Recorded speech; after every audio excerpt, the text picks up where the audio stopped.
Huh? What was that weird noise?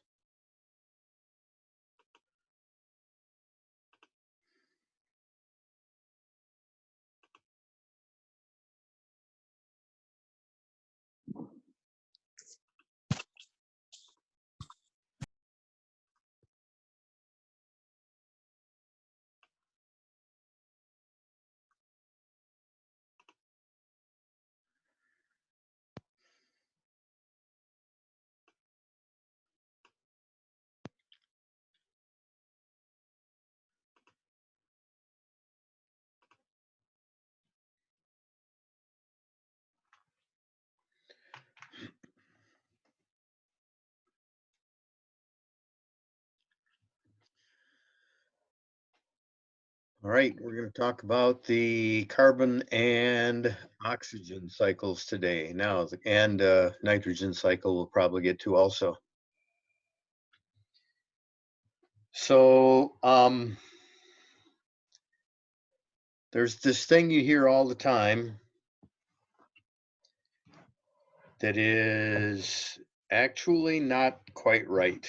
You hear it all the time from science people, from non-science people. You can't blame the non-science people.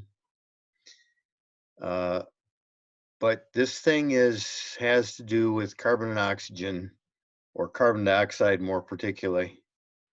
And they will always tell you that plants change carbon dioxide and oxygen, and animals change oxygen into carbon dioxide.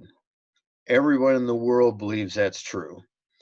And it's almost true, but it's not true. Now, I'm going to tell you why it's not true. And even though this seems like a nitpicky little, I just want to be right kind of thing, it's not. So we did, I don't know, 3 or 4 units ago, we did photosynthesis and respiration. And the complete balanced equation, and I hate to tell you this, but I don't remember for sure which version of the equation I gave you at the time. But 30 minutes, and then added the 40 minutes of travel time. That was exciting. So carbon dioxide, now I'm color coding this for a particular reason, and it'll slow down my doing it, but I want you to see something.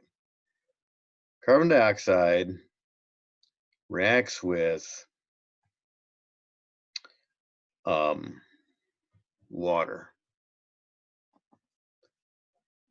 in the photosynthesis process.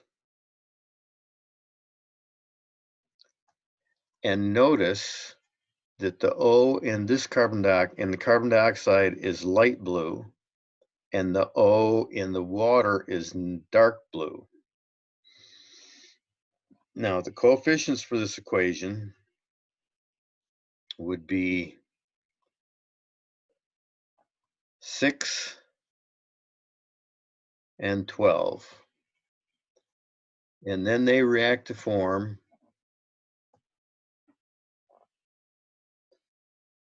sugar, which is C6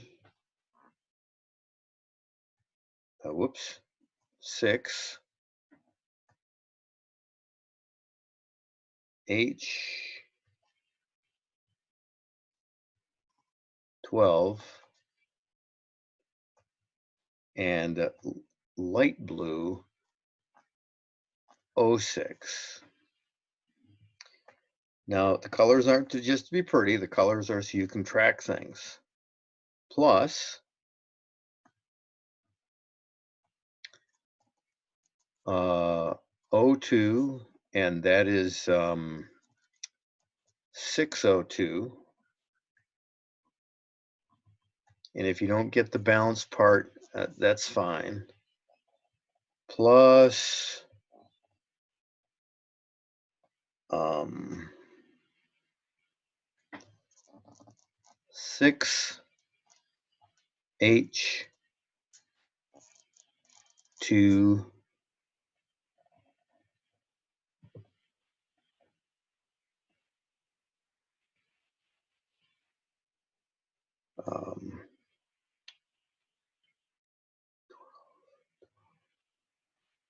oh.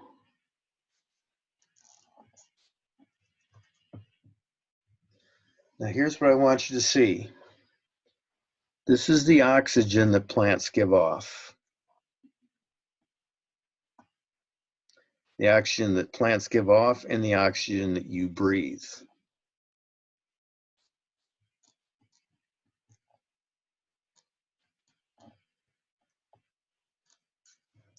Notice that it's the dark blue.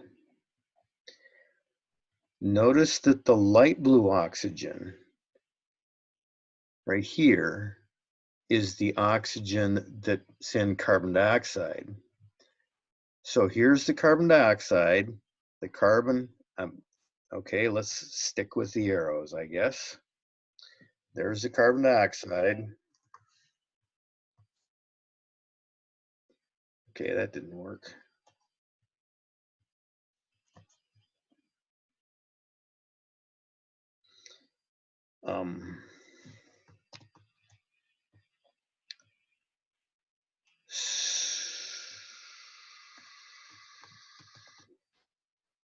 So, I'm sorry, these people ringing in just now, I lost track of what I was doing.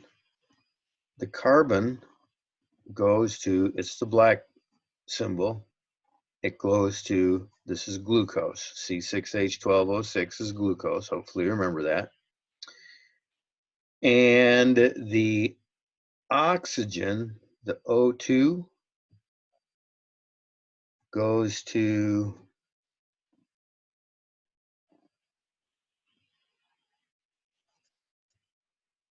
the O6 in glucose, and it goes to brand new water molecules that were produced by the process. So normally a chemical equation doesn't have the same thing on both sides. This has H2O on the left, and it has H2O on the right. So normally chemical equations don't do that. Why does this chemical equation do that?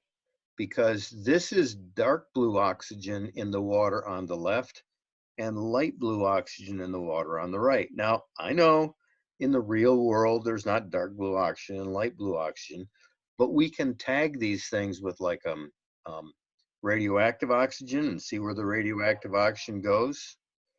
So my point is, the plants do not change carbon dioxide into oxygen. They change carbon dioxide into, right here, these two lines. I will highlight them. They change carbon dioxide into sugar, into glucose. Now, if I make the statement, so the statement I told you that plants change carbon dioxide into water, into oxygen is wrong. Wrong, wrong, wrong. They change carbon dioxide into glucose, and they change, I don't know what color to highlight this to make it show up the best.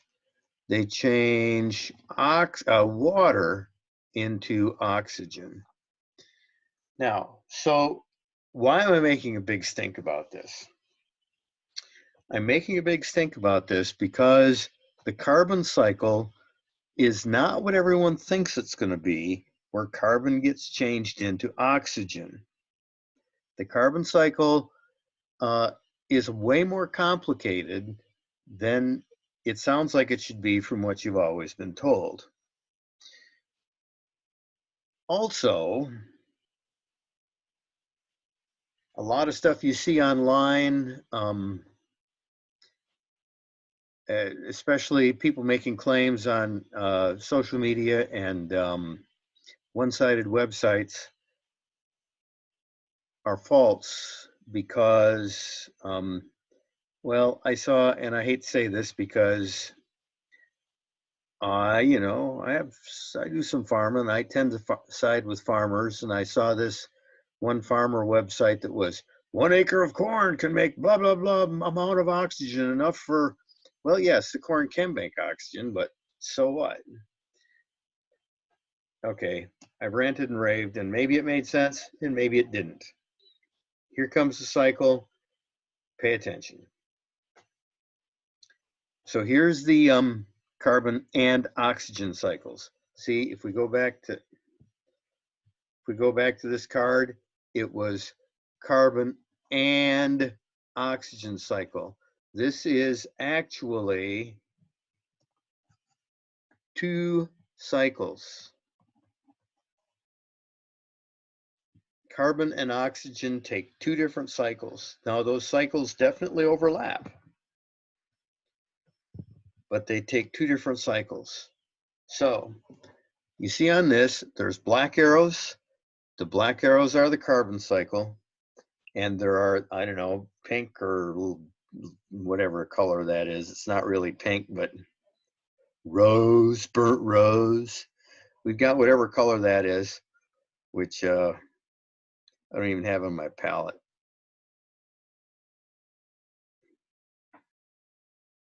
It's something that you can do in Word that you can't do on a PowerPoint presentation, but that's the oxygen cycle.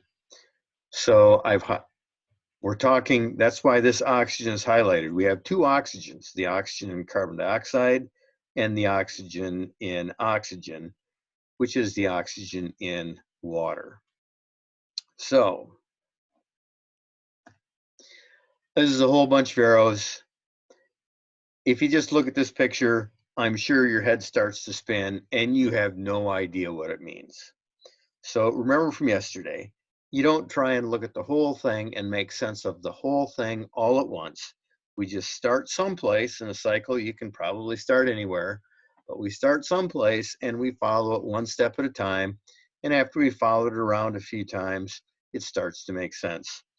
Kind of like me and LMS a month or 6 weeks ago, wherever it was we started on, getting kicked out of the school building. It took me forever to get anywhere in LMS, and now, because it didn't make lots of sense the way that it laid out, and it still doesn't make sense, but now I know what it is. So there you go. So let's start with, to help you follow it, I guess let's highlight it with this green color here. So we have carbon dioxide in the atmosphere. Where'd it come from? We'll get there. So plants take in carbon dioxide. And the plants, by the process of photosynthesis, change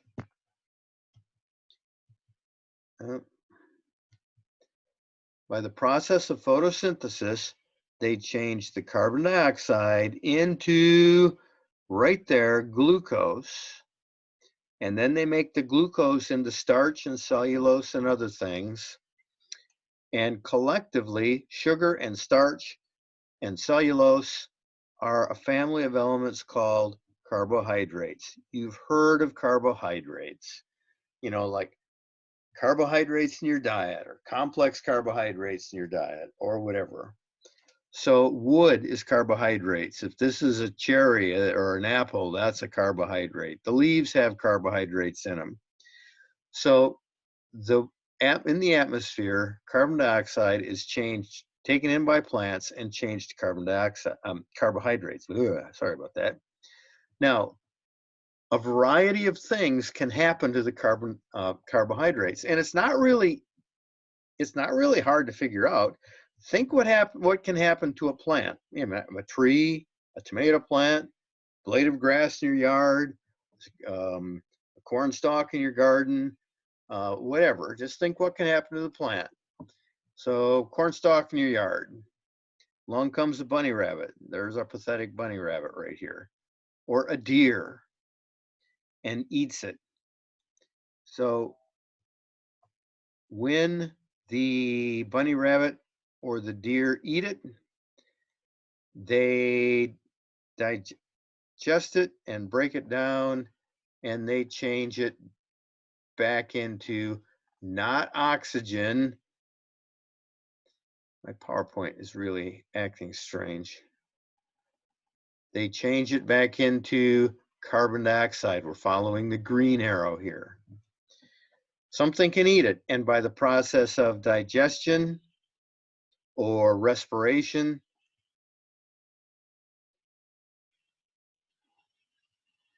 I have no idea why my PowerPoint is dragging. It's making it hard for me to concentrate, but I guess we're just kind of stuck with it. Or maybe a tree. Maybe the tree can get burnt up. Maybe you put it in your fireplace. Maybe you have a campfire. And the fire burns the carbohydrate and gives off smoke, which contains carbon dioxide. So it can go through fire, or it can be burnt.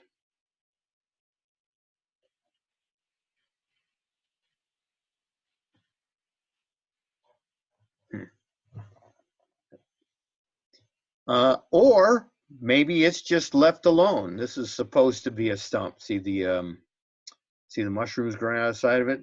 Maybe this is a dead tree trunk. So at the end of this unit, I'm going to show you, it's in the book, I think. I'm going to show you an aerial view of my property taken back in 1984. So that'd be 36 years ago. And I'm going to show you an aerial view of my property taken a year or so ago by whatever Google uses for Google Maps. And in the 1984 version, you will see this big tree. It's a cottonwood tree growing not too far from beside the house on a little hill. And if you go out today, you can still see that tree, except it fell down probably 20 or 30 years ago, and it's rotten so badly that you can stomp it with your foot and drive your foot into the trunk because it's been laying on the ground for decades. So, you know, somebody could have cut that wood up and made it into a fireplace wood back when it was good, or some of the termites, that would have changed it to carbon dioxide. Or some of the termites could have made a house, a nest there, and started eating the wood and digesting it back into carbon dioxide. But in that particular case, this tree decayed, it rotted, and the bacteria, the decay process, changed it back into carbon dioxide. Now, by the way, technically speaking, decay and digestion are the same thing. Technically speaking, decay is bacteria and fungi digesting whatever it is we're talking about. And the digestion aspect of this is an animal that does it much more quickly. Now, on a rare occasion, there is a fourth thing that can happen to these carbohydrates. This does not happen very often these days. We believe that it happened suddenly in large amounts during the flood. During the Noachian flood, the earth was covered within it rained for 40 days, and fountains of the earth broke forth, and whatever that was, we're not sure, but some subterranean water, and it buried the earth in water, and the currents of the water ripped all or most, it wasn't all. There are some trees that are old enough that they were probably there before the flood, left on the earth, but most of the vegetation from the earth was stripped off and dumped at the places where one current crashed with another current, and then it was buried in dirt, and the pressure changed it into fossil fuels. But fossil fuels, gasoline, coal, probably natural gas, are a result of plants that collected in the past and were changed into fossil fuels. And once they're a fossil fuel, they will basically sit there forever. Excuse me. Now, at some point, we maybe take a oil well and dig that fossil fuel, dig the oil up. There is almost certainly crude oil under my property. Back in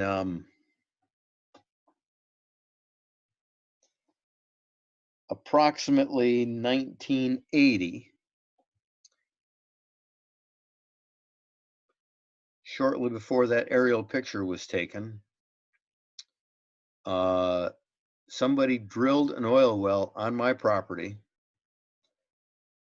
They drilled until they hit salt water, and then they quit drilling because gas prices had crashed and they were too low to be worth it. And so the contractor had already been paid, so he drilled as far as he'd been paid to drill. He hit salt water. That was as deep as he was paid to go, and he quit drilling. Took up the rig and went away. I can still show you where the rig was. And by the way, thanks to that, I have a nice road, a 2-lane dirt road going across my property. So I can always get my tractors back even in the middle of the rainstorm. But they quit drilling. The thing is, when you hit salt water, there's usually oil underneath it. But the moral of the story is, those fossil fuels, once they're pumped up, can then be burnt in your house in the furnace, or in your car or truck or in a factory, and they can be changed back into carbon dioxide. So carbon dioxide is changed into carbohydrates. Carbon dioxide is changed into carbohydrates. And carbohydrates are changed back into carbon dioxide. Now, the oxygen cycle goes together with this cycle, but it is a different set of molecules. So whenever this bunny rabbit eats, like the bean plants in the garden, it takes oxygen from the air, it breathes the oxygen in, and it changes that oxygen back into water. Now, the water isn't necessarily going down into the ground. I mean, maybe the bunny rabbit urinates and some of the water goes into the ground, but the water can also be breathed out and go straight back into the atmosphere. And that's the respiration that was in the water cycle yesterday. Or when the fire burns, it takes oxygen from the air and changes it into water. You probably know that fire makes water. If you have a gas stove, propane or natural gas stove, and if you put a pot of cold water on and start heating, turn the flame on, the burner, you will notice that water starts to condense on the outside of the cold pan. Where's that water coming from? It's coming from the fire. It's water being produced by the fire. And that water doesn't go to the ground. It goes into the atmosphere, but just for the sake of putting it all in one place, I put it down here on the ground. Bacteria, some of them are anaerobic, but most bacteria and fungi, all right. So now that's where we are. There we go. So water, I mean, decay takes oxygen from the air and it changes it back into water, just like all other processes involving this carbohydrate. Even if, I don't want to say, that's not what I mean. Even this fossil fuel that has been stored in the ground when it is burned, changes, produces as a byproduct water. Now, what happens to all this water? Some of it goes into the ocean. Some of it becomes groundwater, which would be the ocean. Some of it, surface water would be the ocean. Some of it goes into the groundwater. Some of it's in the atmosphere. Wow. All right, ultimately, and I don't know what my PowerPoint's doing to me, but ultimately, the plants take it up, and by photosynthesis, they change that water back into oxygen so the whole process can start over again. Don't know what PowerPoint was doing. Something I've opened today must be conflicting with it, but that's the end of the water and carbon cycle, and it's been 25 minutes. So seeing how things aren't functioning very well, I guess this is probably a good place to stop. So make sure you take your quiz. Tomorrow we'll talk about the nitrogen cycle and probably phosphorus cycle. We'll see how things go. Have a good afternoon.